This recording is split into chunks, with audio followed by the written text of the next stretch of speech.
Sobhivandyambika putram Bhishmandrona chabalikam Duryodhanancha vidhivat Raman agatan abrabit Sobhivambyambika putram Bhishmandrona chabalikam Duryodhanancha vidhivat Raman agatan abrabit Sobhivambyambika putram Bhishmandrona chabalikam Duryodhanancha vidhivat Raman agatan abrabit Saha he Udaba. So Saha is he Udaba. Abhibandya, offering respects. Ambika Putram, to Dhritarashtra, the son of Ambika. Bhishmandronancha, to Bhishma and Drona. Balikan Duryodhanancha, to Bhalika and Duryodhana. Vidhivat, according to scriptural injunctions. Raman, Lord Balaram, Agatam, has arrived. Brabit, he said. Translation and purport by the disciples of His Divine Grace A.C. Bhaktivedanta Swami Srila Prabhupada Ki. After he had offered proper respects to the son of Ambika, Dhritarashtra, and to Bhishma and Drona, Balika and Duryodhan, Uddhava informed them that Lord Balaram had arrived. Purport. Srila Vishwanath Chakravarti points out that there is no reference here to Uddhava offering respects to Yudhisthira and his associates, since at that time the Pandavas were staying in Indraprastha.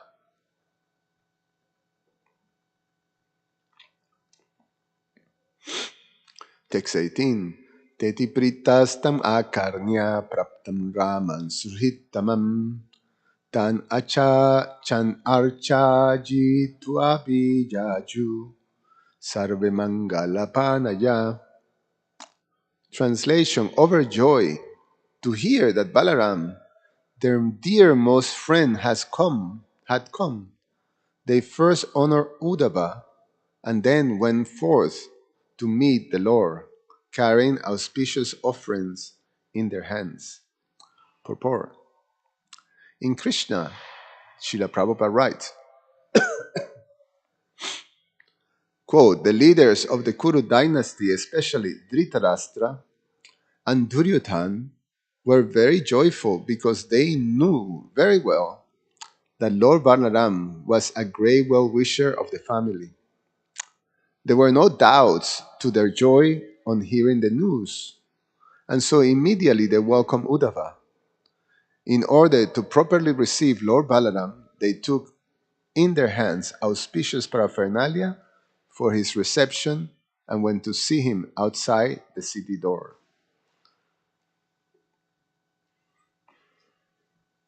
Text number 19. Tam sangamya yata nyayam gam aryam cha nyad vedayam te sanje tat prabhavakya pranemushirashavalam. Translation. They approached Lord Balaram and worshipped him with gift of cows and argya, and was fitting. Those among the Kurus who understood his true power bowed down to him, touching their heads to the ground for poor. The acharyas explain that even the elders like Bhishmadev also bow down to Lord Baladev. Om Gyana Timirandasya Gyananjana Shalakaya Chakshur Ummilitam Yena Tasmai Sri Guruve Namaha.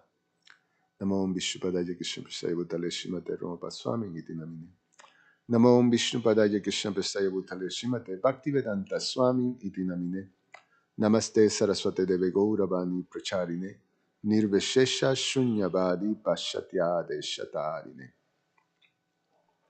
Vanchakalpatarubhyascha Kripasindhubhyavacha. Patitanam Pavanebhyo Vaishnavebhyo Namo Namaha. There's some um, enlight more the purpose of Srila Jiva Goswami give a little more opening to the whole situation. In text number 18, Srila Jiva Goswami comments, the Yadavas were their friend.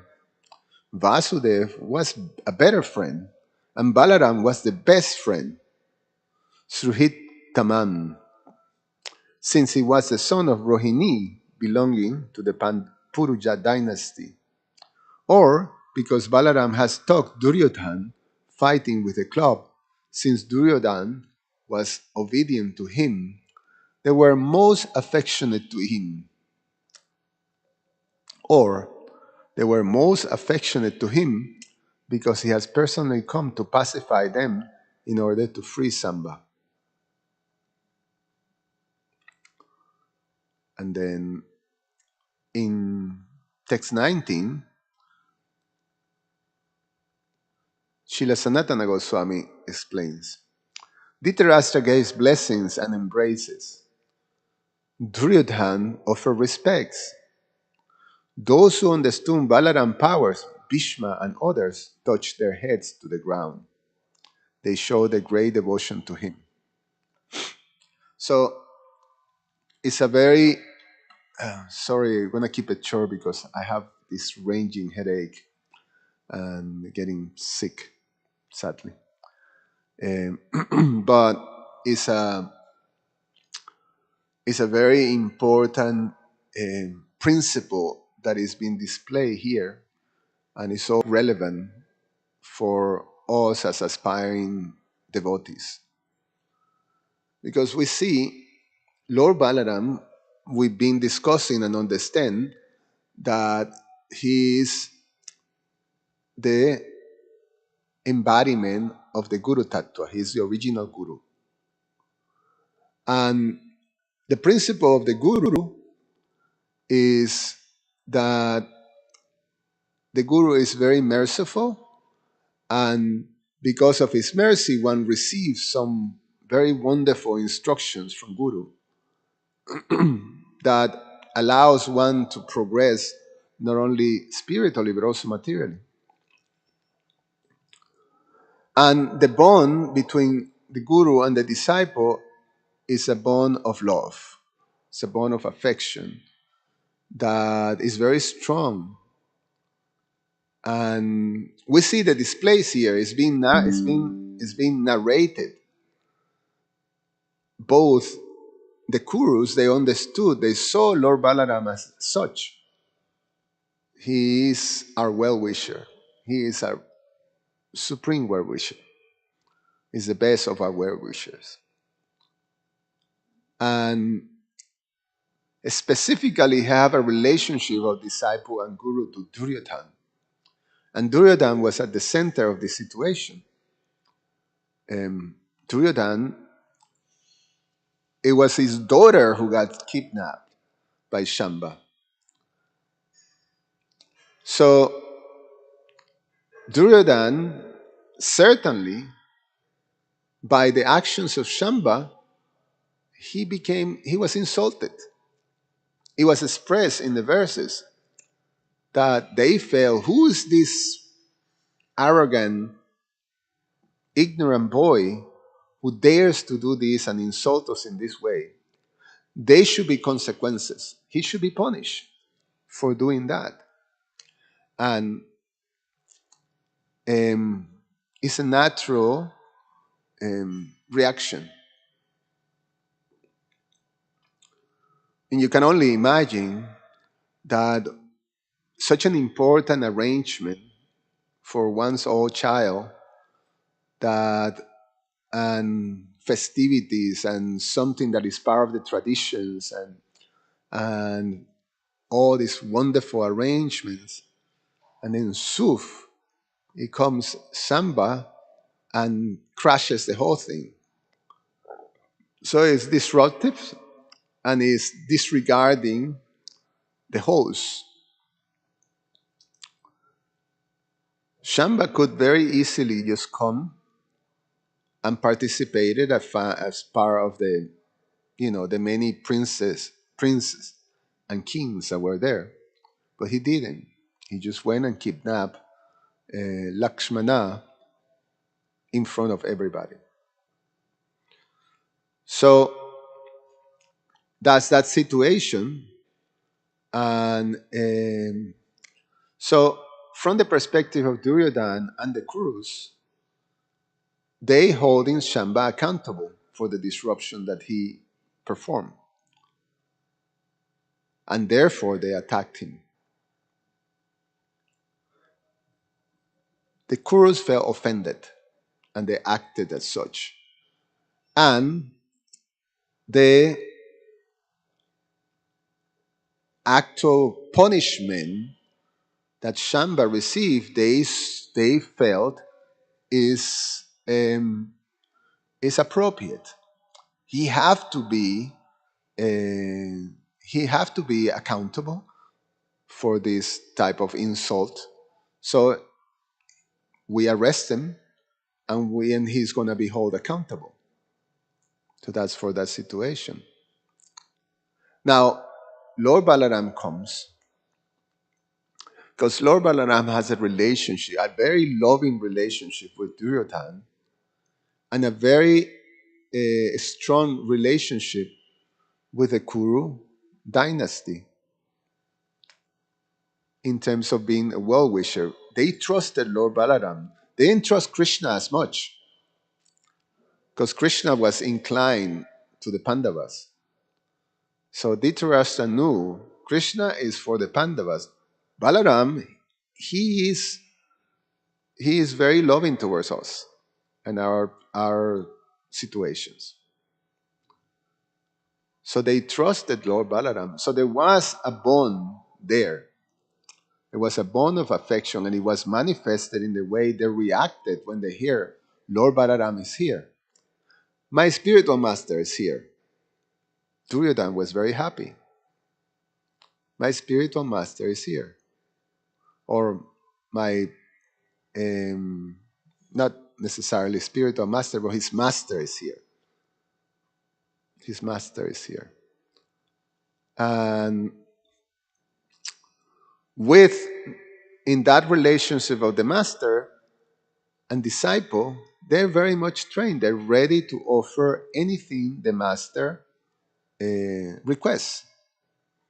We have the situation with Drona Acharya, when all the princes of the Kuru dynasty, that include the Pandavas and the 100 sons of Dhritarashtra, they were trained. At the end of the training, then they were very eager to please their spiritual master with what is called dakshin, or an offering. And the offering was genuine, an offering of gratitude and affection. They wanted to please Dronacharya. And therefore, Dronacharya asked them, so bring me this king, as his name was Drupada, bring him here, and I want to receive from him half of his kingdom. So conquer him and bring him here, arrest him and bring him here. So Duryodhan was very eager to please his spiritual master, and he took some of his brothers to perform that feat or that request, but he failed. And then Drona sent Arjuna and Bhima and the Pandavas, and they're completely destroyed Draupada's army. and brought Drupada to arrested to Dronacharya. So the principle of wanted to please the guru or the teacher is a principle that is there, and it's a principle that only can take place when there is a bond of affection and gratitude. Without that type of a bond that um, that impels one to do whatever the guru tell us to do, having that faith that by pleasing the guru one's receive all auspiciousness, strength, and the capacity to actually flourish in in in in the knowledge that we're learning from the spiritual master or for the guru from the guru. So these relationships were there. We hear the narration. There is affection, and it's not fake. It's genuine. It says that in the purport, Srila Vishwanath Chakravarti Thakur points out that they saw Lord Balaram like that as their best friend, and they were very happy. There were no bounds to their joy on hearing the news. They really were happy, genuinely happy to receive Lord Balaram and to please Lord Balaram.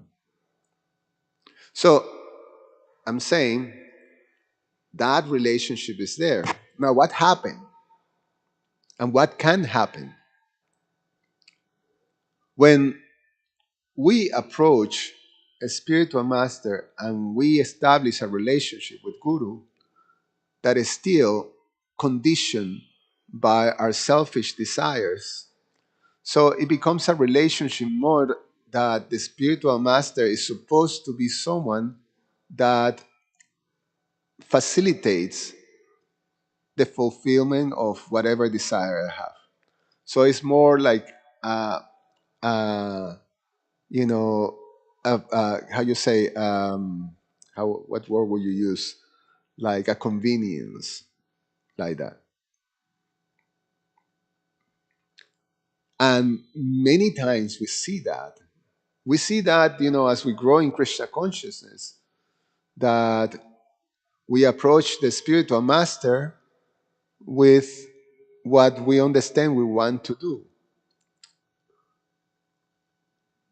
And the spiritual master understanding that we're not ready to follow in full the instruction how the spiritual master consider will be the best course of actions for ourselves, then he simply say, okay, just do like that.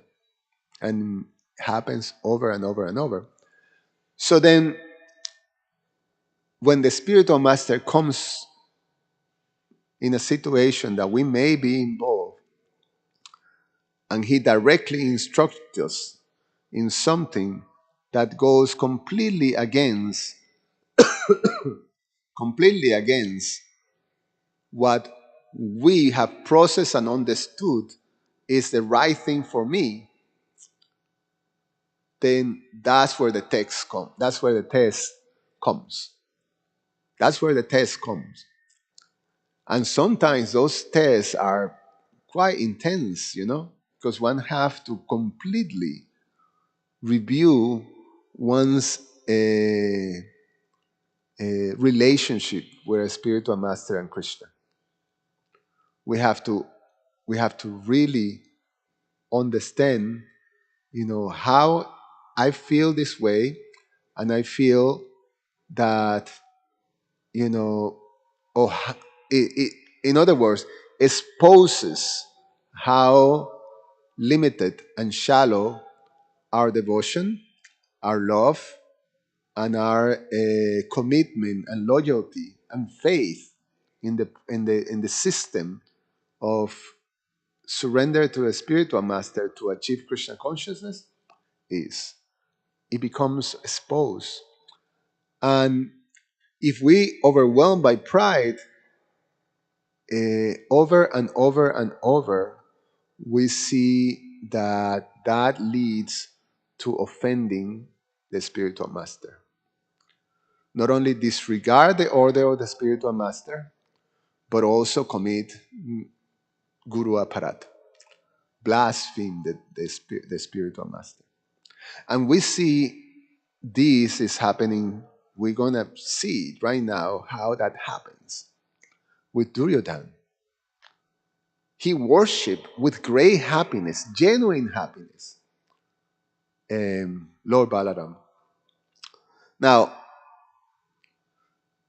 sometimes in the course of our service, we fully understand, we process something and have a particular understanding that is right. We believe this is right. We acting according to what we understand is right. And when the spiritual master comes, I'm very confident that the spiritual master is recognized that my process is correct and is going to give me that type of assurance and confirmation. So I'm expecting that. What happens if the spiritual master doesn't agree with our perspective and tell us, no, you should do like that, differently? Then we start to question. He doesn't understand. It comes a lot like that. You know, Most likely my spiritual master doesn't get the picture. Let me try to explain. And then if we continue receiving that instruction, then we very easily can think, well, he's wrong. He's wrong. So I can't follow that. So in the case of Duryodhan and the Kurus, just think. Their most dear well-wisher that they trust comes to negotiate the situation. I'm sure he can see that this boy causes, a terrible disruption and offended all, the emperors of the world. The kingdom that was, they were the emperors of the world. The Kurus at that time were the emperors of the world. So he caused that disruption. He created some chaotic situation, and therefore he's accountable. He must be punished. So this is right. And the fact that, yes, he may have displayed, great prowess, but still he should be punished. It is right to punish him. So we, by whatever means we had, we have to arrest him. So that is correct. Now we're gonna hear, and also, Balaram could negotiate it this way. Yeah, this boy did very, very bad. So let him be in jail for some time. He has to be accountable, and then after some time, send him back.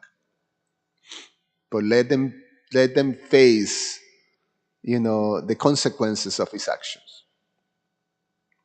That's what they're expecting.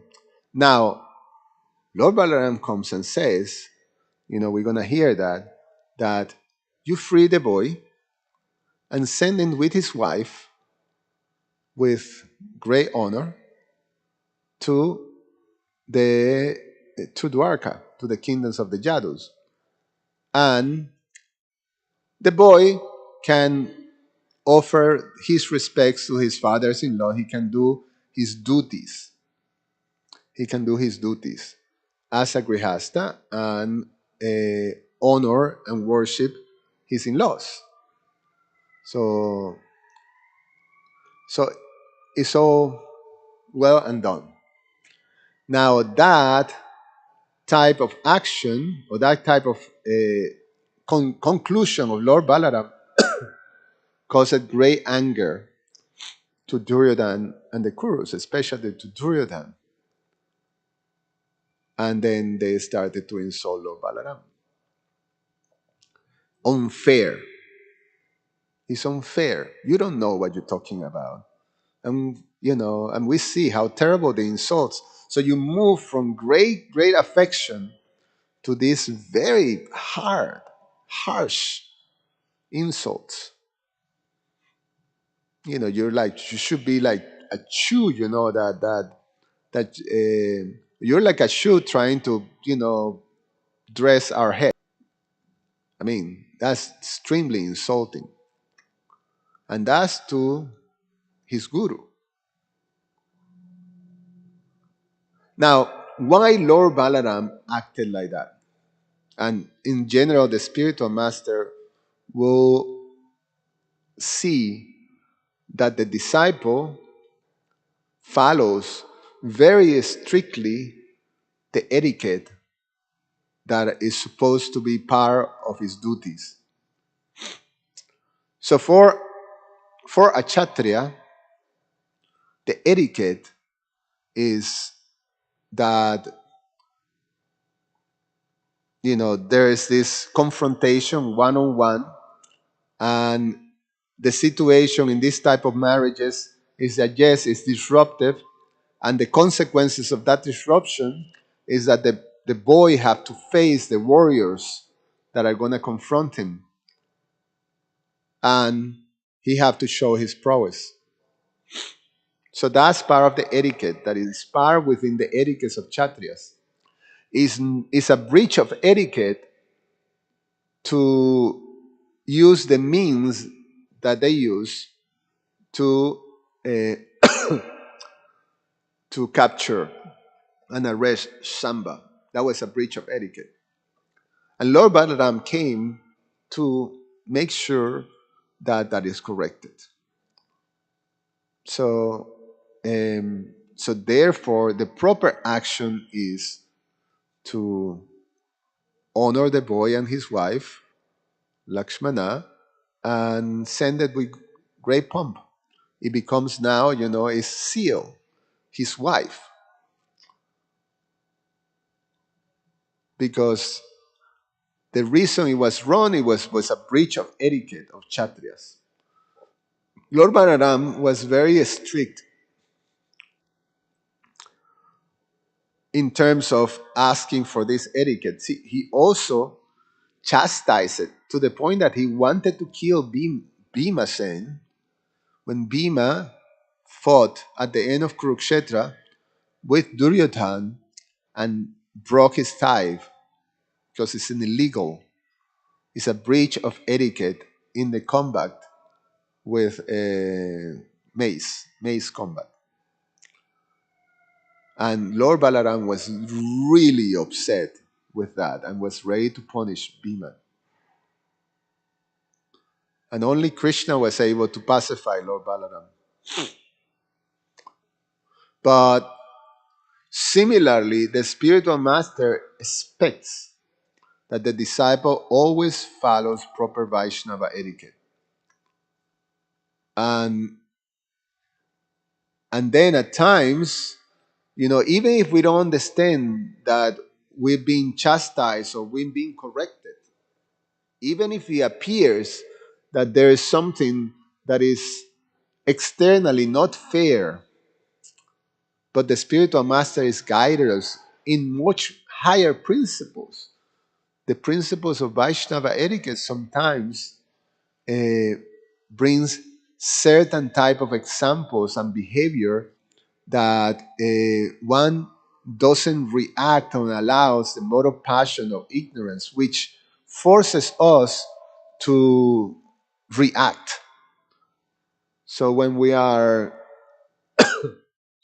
When we're in situations that are challenging, we react. We see here the Kurus reacted. They were angry and reacted. And even as the boy was defeating them, they didn't give up. They were to achieve, their purposes regardless. So it's reactionary. So therefore, this situation that we get, we always will get, in the process of Krishna consciousness, there will be a moment in which that test comes. When the spiritual master uh, order us to do something that is not necessarily what we believe is what I want to do. And the only way that we're able to do that is when the loyalty, the bond of affection that is between this disciple and the guru is is more mature.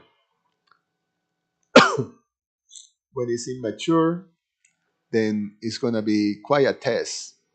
In general, the spiritual master is very tuned in. So in general, the spiritual master encourages you to do things that you're very attached. But a much higher principle is you tell me what to do, whatever you desire me to do, and I, regardless, you know, I will do, even if it's not something that I consider my nature or or that is contrary to my desire, my personal desires. I will do. So that requires a um, much deeper understanding of this bond of affection. When that bond of affection is still mixed with different levels of our false ego, then we're gonna be tested left and right, and then the way we, in general, tend to manage this type of thing is that we just don't discuss things with the spiritual master, or we may rationalize things that the spiritual master has told me, or we different ways of understanding. The spiritual master is very kind and he's very tuning. I grew up in my Krishna consciousness with very expert, my Guru Maharaj uh, guided me throughout, and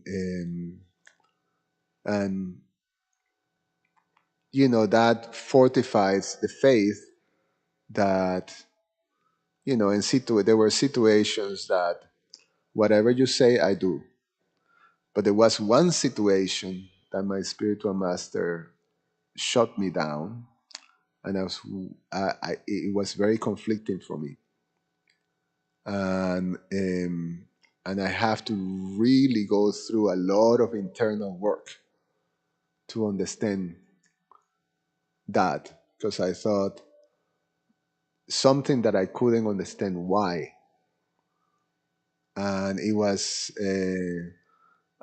in a situation that I was considering, like it was not necessarily fair, and thankfully I came to the conclusion that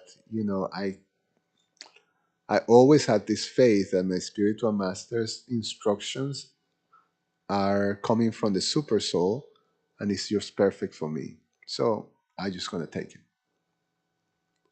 and then peace.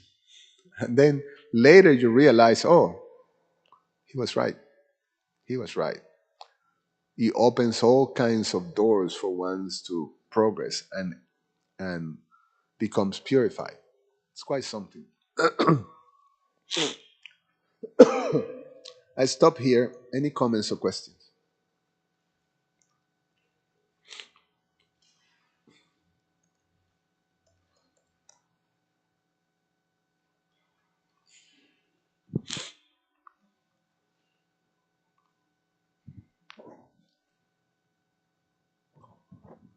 Uh, there's, Thank you for the class, Prabhuji. Pray you be well. That thing be well. Yeah, there's one verse in the Bhagavatam. At one time, I was trying to read and came across this verse, and I explained to my or said to my spiritual master, I said, Maharaj, I found the most important verse in the whole Bhagavatam. And it's the first canto, first verse, eighth. No, the first canto, first chapter, eighth verse. And that's the one where it says, and because you are submissive, your spiritual masters have endowed you with all the favors bestowed upon a gentle disciple. Therefore, you can tell us all that you have scientifically learned from them. And then the purport, the verse that, the sentence that really stood out to me was it says, the secret of success in spiritual life is in satisfying the spiritual master and thereby getting his sincere blessings. So he agreed with me. He says, you're right. That is the most important verse in the Bhagavatam. It's like, so I just wanted to share that. That's good. That's good. And your spiritual master is most wonderful. So we should take that uh, quite seriously.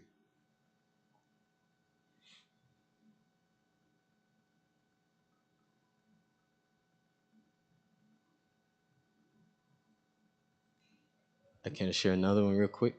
But nobody's.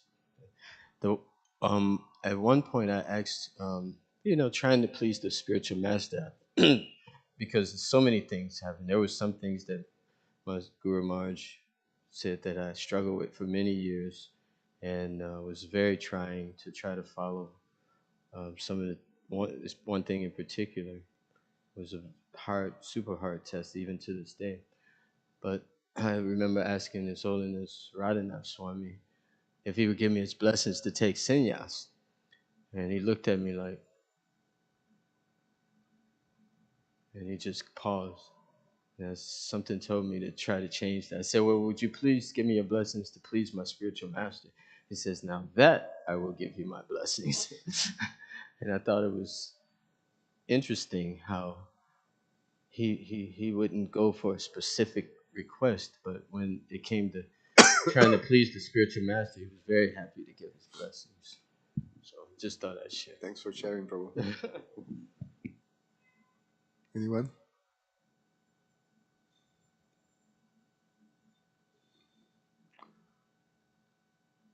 Krishna Archana? Should I close it?